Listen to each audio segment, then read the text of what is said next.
各位观众朋友们，欢迎收看《道物阅览》。你有没有发现，每当你人生遇到坎儿、生了病，或者想中彩票的时候，内心总有个小声音在说：要不去拜拜？别不好意思，这事儿不分古今。1700年前的东晋，那叫一个乱，战火烧得人心惶惶，大家伙儿为了求个平安，那真是见庙就磕头，见巫师就给钱。就在这时候，有一位大医学家，炼丹界的天花板葛洪坐不住了，他直接甩出一篇道义，用最犀利的笔触开启了疯狂吐槽模式。今天我们就来聊聊这位老祖宗是怎么拆穿那些造神套路的。葛洪一上来就问了大家一个扎心的问题：你们天天拜这拜那，知道什么是道吗？他说：道者，含谦阔坤，其本无名。翻译成白话就是：道那是宇宙的底层逻辑，没名没姓，看不见摸不着，它像空气，你离不开它，但你抓不住它。它在秋毫之末，也在宇宙之外。葛洪叹了口气：现在的俗人呐，不能识其太初之本，而修其流淫之末。什么意思？大家放着大道不修，专门去折腾那些不入流的歪门邪道。为了证明大家有多瞎，葛洪讲了几个堪称心理学经典的段子。第一个，鲍鱼成神计。有个汝南人设了个陷阱抓獐子，结果獐子被人偷了，小头心里有点过意不去，随手从兜里掏出一条鲍鱼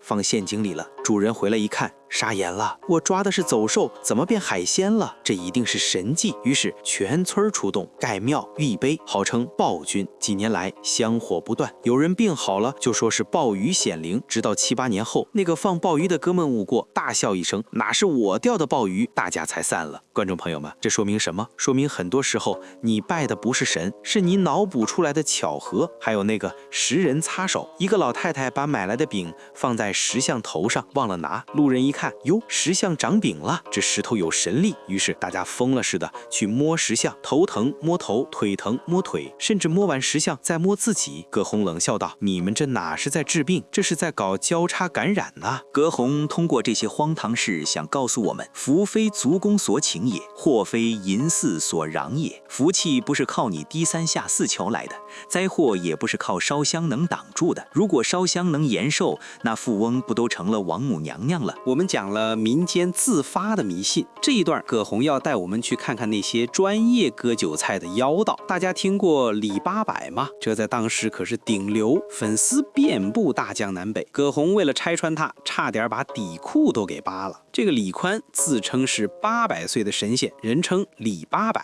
他有什么本事呢？其实就是会点注水，对着水念咒语，再加上一点简单的气功导引。结果呢，公卿大臣都去他门前排队，甚至有人为了见他一面，在门外磕的头就走，觉得沾了仙气。葛洪说：我认识李宽，他哪是什么神仙？衰老灵翠，岂止咳一亿，目明耳聋，齿堕发白，这就是个普通老头，还是个身体不太好的老头，甚至老到连自个儿儿孙子都不认识了。可大家怎么说呀？粉丝们说这是大师在示弱，这是在考验我们的诚意。后来瘟疫爆发，这位大师自己也染了病，死在屋里了。结果弟子们又造谣了，这大师不是死了，这是尸解，肉身不要了，灵魂升天了。葛洪直接气乐了，要是真神仙，你倒是活个200岁再死给我看啊！葛洪深刻地指出，这些妖道之所以存在，背后是权力的放任。很多官员怕神怕鬼，不敢进；很多官太太、败家子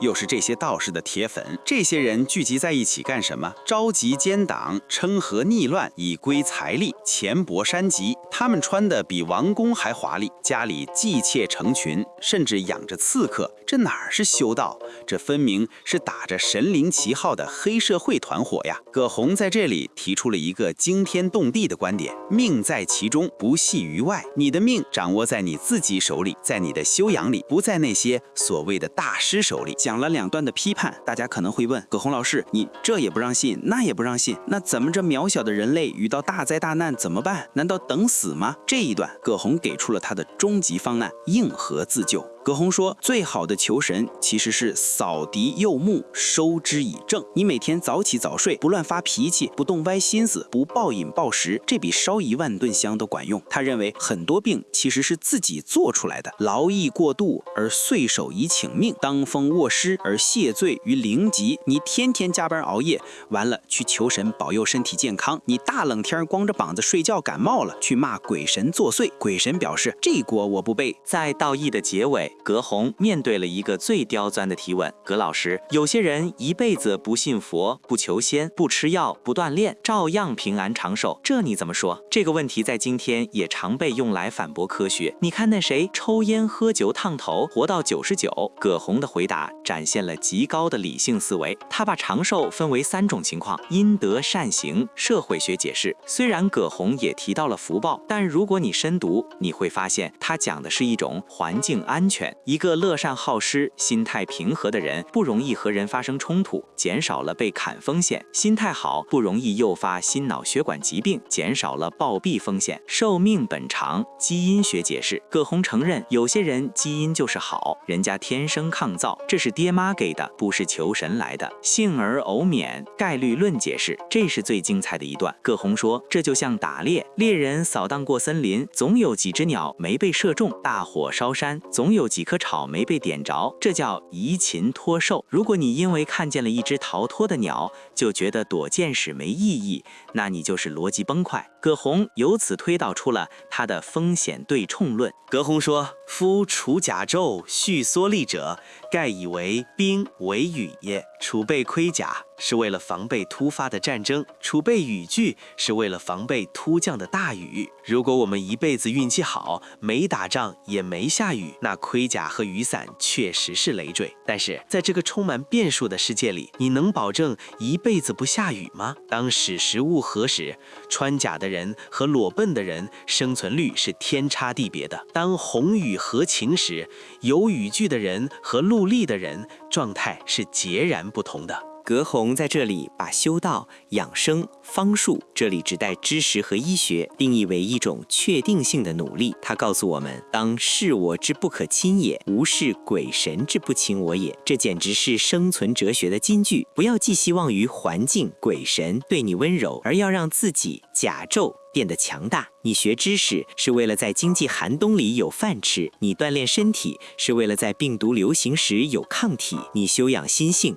是为了在遭遇挫折时心里不崩盘。这些就是葛洪眼里的甲胄。葛洪在文章最后讲了自己的经历，非常有说服力。他说，他这辈子游历了万里，见过上百个妖庙，但他从来不进去拜。结果呢，他的车马没翻过，过河没溺过水，遇到瘟疫，他靠的是药物之力，医学；遇到战争，他靠的是幸无伤刺，客观运气加敏锐判断。他用自己的生命做了一个对照组实验，证明了鬼神无能为也。葛洪在1700年前就看透了，所谓的神迹，要么是骗子的诡计，要么是自然规律的巧合，要么是人们内心的恐惧投射。讲完了葛洪的道义，我们该如何面对今天这个依然充满焦虑的世界？是继续转发锦鲤，沉迷于那种只要我败了我就能躺赢的幻觉吗？还是像葛洪那样关起门来认真研究一下如何打磨自己的那副甲胄？葛洪并不是反对信仰，他反对的是脑残式的盲从。他提倡的道义是让你回归自己的内心。在这个信息爆炸、反制言论横行的时代，葛洪就像一个老大哥，拍着我们的肩膀说：“老弟，别听那帮神棍瞎逼逼，多看书，多练功，少熬夜，多赚钱。当时代的箭雨落下时，只有你身上的甲胄才是你唯一的依靠。”在道义的后半段，葛洪的语调从哲学思辨转变成了深沉的悲悯与愤怒。他看到了迷信最残酷的一面，他不仅谋财，更在害命。葛洪写道：那些巫祝小人最擅长的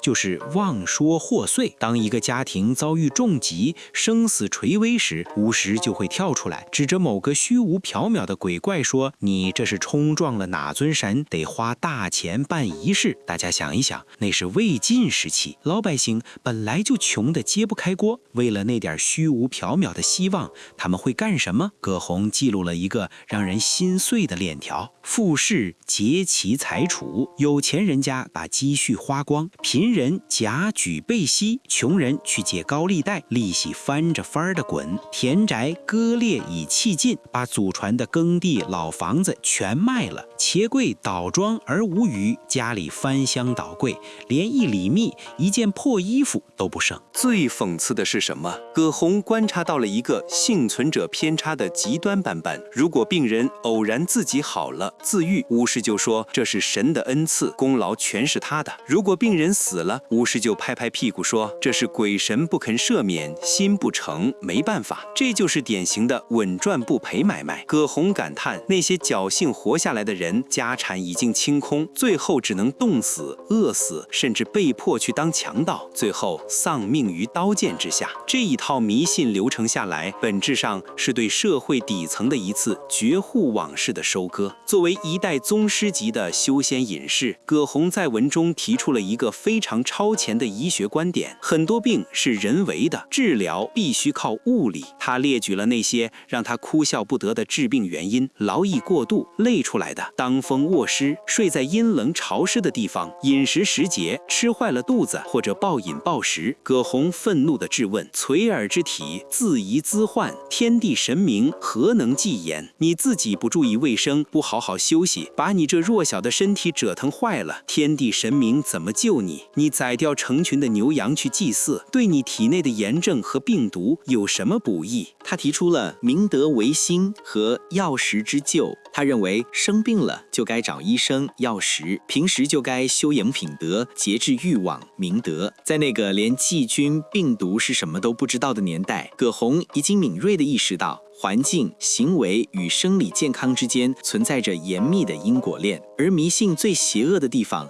就在于它斩断了这个因果链，让人产生一种无论我怎么糟蹋身体，只要祭祀就能找补回来的错觉。葛洪在文中还揭露了一个非常深刻的政治社会学现象：为什么妖道能在大城市横行霸道？他发现那些地方官、临民官长其实很鸡贼，他们有的真的傻，怀疑这些妖道有神力，怕进了以后招灾；有的则是不想惹麻烦，觉得打击迷信不是考核业绩的重点。最核心的原因是家庭阻力。葛洪写道，这些官员的余妻晚子往往是妖道的铁杆粉丝，身边的近臣小人也都异口同声说不能进。在这种全员沉沦的环境下，一个清醒的官员如果想禁绝迷信，就会面临巨大的社交压力和家庭压力。葛洪在这里其实是看透了，迷信并不仅仅是认知问题，它更是一种社交货币和权力游戏。妖道通过拉拢权贵的家眷，建立了一张巨大的保护伞，这张伞下是钱帛山集，姬妾营市。葛洪对此的评价只有2个字：扼腕，气得我直掐手腕子。